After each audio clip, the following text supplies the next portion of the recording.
श्रापित हवेली का रहस्य। एक डरावनी कहानी। एक छोटे गांव के किनारे पर वर्षों पुरानी एक हवेली थी जिसे लोग श्रापित हवेली कहते थे। वह जगह वीरान थी। आस पास की झाड़ियों में सांप और जहरीले कीड़े हमेशा घूमते रहते। गांव वाले वहां जाने से डरते थे क्योंकि कहते हैं कि वहां कई साल पहले एक मासूम परिवार का खौफनाक अंत हुआ था। वारिस की खोज। गांव में भानु नामक एक 20 वर्षीय युवक रहता था जिसे विरासत में उस हवेली की देखरेख मिली थी।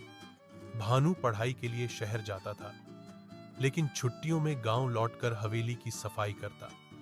उसके दादा ने कई बार समझाया कि कभी रात को हवेली न जाना, मगर भानु शहर की परंपराओं से दूर उन बातों पर ज्यादा ध्यान नहीं देता।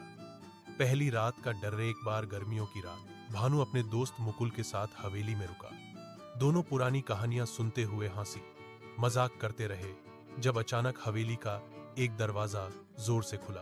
दोनों बाहर आए तो एक ठंडी हवा उनके शरीर को छू गई, जैसे जमी हुई हथेली किसी बदन को छू ले।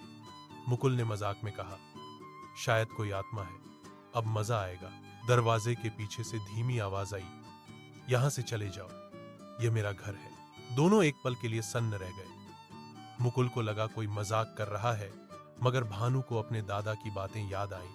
हवेली के भीतर अगली सुबह भानु ने देखा कि हवेली की दीवारों पर खून के धब्बे थे।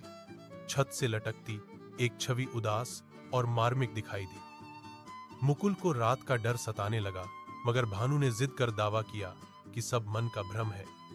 फिर भी दोनों ने उसी रात दोबारा हवेली में रुकने की ठान ली। उस रात वे साथ बैठकर खाना खा रहे थे, तभी हल्की हल्की बूंदें गिरने लगीं और हवेली का माहौल और भी डरावना हो गया। बिल्ली की डरावनी आवाजें, खिड़की पर लगातार दस्तक और कमरे के कोने में झिलमिलाती परछाई, सब कुछ बढ़ता गया। चुड़ैल की परछाई आधी रात को एक औरत की चीख दोनों के कानों में गूंज गई। दरवाजे के पास एक धुंधली परछाई दिखी जिसकी आंखों से खून बह रहा था। भानु और मुकुल ने भागने की कोशिश की, मगर दरवाजे अपने आप बंद हो गए।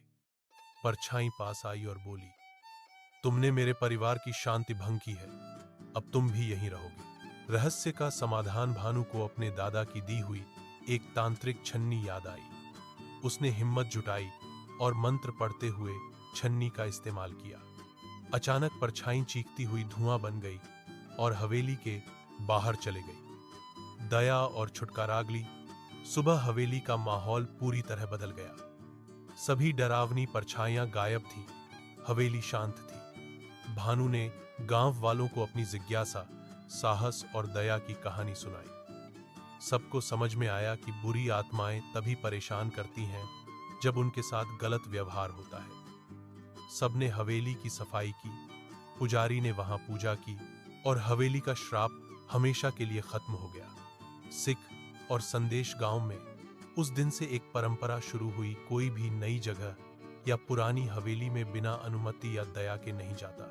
भानु और मुकुल की कहानी पूरे गांव में मिसाल बन गई और लोगों को डर के साथ मानवता, प्रेम और सम्मान का भी पाठ पढ़ाने लगी। आज भी हवेली में लोग पूजा के लिए जाते हैं, मगर रात को वहां जाने से बचते हैं। गुजरती हवा, फुसफुसाती आवाजें और पुरानी हवेली की दीवारें यह बताती हैं कि हर डर के पीछे एक कहानी होती है और हर कहानी में छिपा होता है मनुष्य का साहस और दया।